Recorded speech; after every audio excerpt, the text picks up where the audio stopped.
This is OwlUp, where learning happens in minutes, not hours. For a deeper journey, explore all our courses at owlup.co.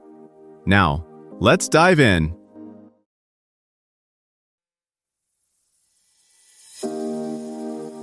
Welcome back to Chapter 2 of our series, Rewiring the Mind. In this episode, titled Philosophy as a Tool for Change, we'll explore how philosophy can transform our thinking and reshape our lives. So, grab your favorite beverage and let's dive in. A therapist treats anxiety using ideas from a philosopher who died almost 2,000 years ago. A charity moves hundreds of millions of dollars based on a theory written in dense Latin. Here's the twist. The same tools shaping those decisions are already in your everyday thoughts. That's the quiet power of philosophical tools.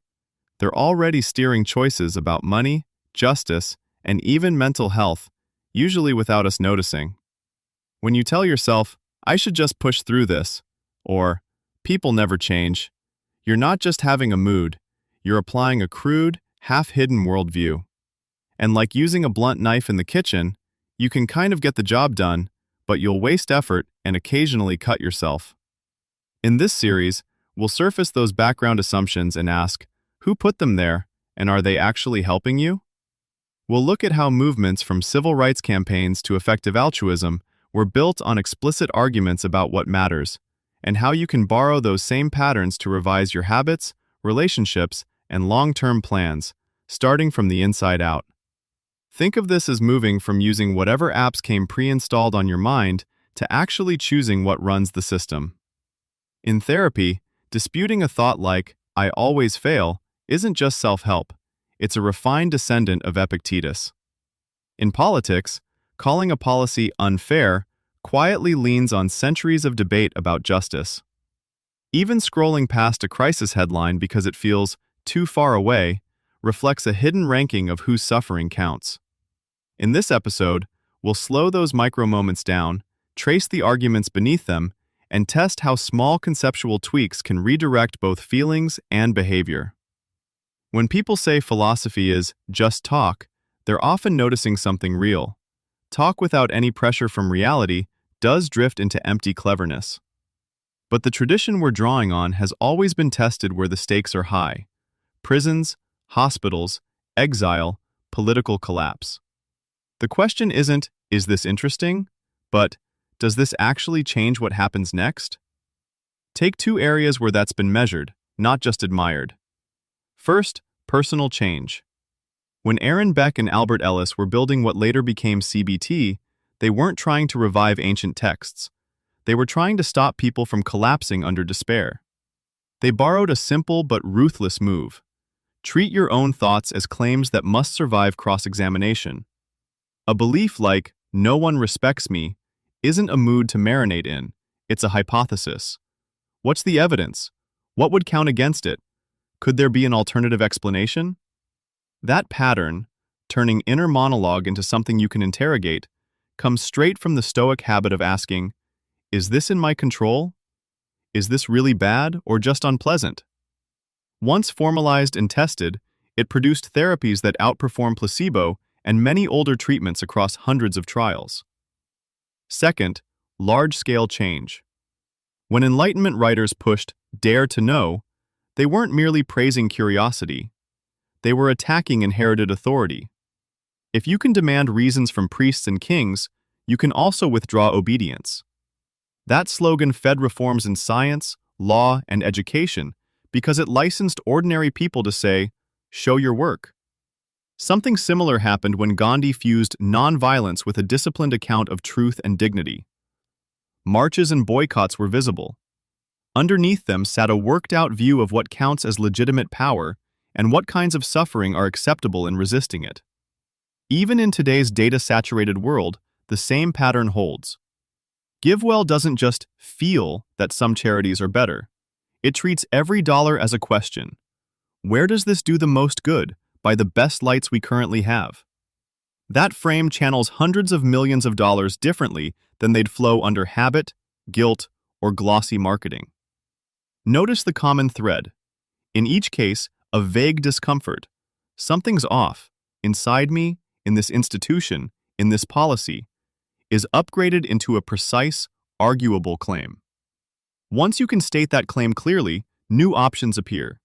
Experiments to run, habits to tweak, institutions to redesign. Without that sharpening step, you're mostly left with venting and vibes. The 2021 finding that guided reflection reduces dogmatism gives you a clue about what's happening under the hood. When you practice asking, "What exactly do I believe here? Why this rather than the alternatives?" you loosen the grip of slogans, tribal loyalties, and half-remembered quotes. That doesn't guarantee you'll become wiser or kinder. It does make it harder to stay rigid for purely inertial reasons. So the project here is modest but radical.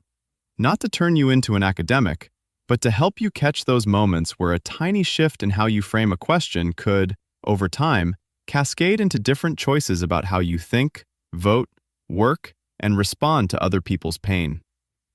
Your challenge this week: pick one recurring thought that annoys you or drags you down. Something like, "I'm terrible at conflict," or "People are basically selfish." Don't try to fix it. Instead, each time it appears, do 3 things. 1. Label it as a claim. Silently add, "That's a sentence, not a fact." 2. Ask for its source. Where did you learn this? An experience, a person, a story, a group you wanted to belong to? 3. Generate exactly one rival claim. Not a cheerful opposite, just a plausible alternative interpretation. At the end of the week, look back and see whether the original thought still feels as inevitable as it did before, or whether it's begun to look more like one option among several, something you can choose to endorse or quietly retire. A software engineer, stuck in a loop of "management never listens," tries a week of treating that line as a testable sentence. She notes when it appears, after rushed meetings, ignored emails, public praise for others. Then she drafts a rival. "Management listens selectively under time pressure." That small tweak shifts her from simmering to experimenting, sending shorter proposals, asking one precise question per meeting, tracking which get answers. The complaint turns into a probe of the system. A community organizer, convinced our town doesn't care about climate, traces the claim back to low event turnout and cynical comments. His rival, "People care, but the cost feels too high and the benefits too distant." Instead of more moralizing posts, he pilots a no-cost action, a tool library that lowers barriers to small repairs. Attendance data over months gives him something sharper than frustration. Both are doing more than being positive. They're quietly upgrading hunches into hypotheses about how minds and groups actually behave.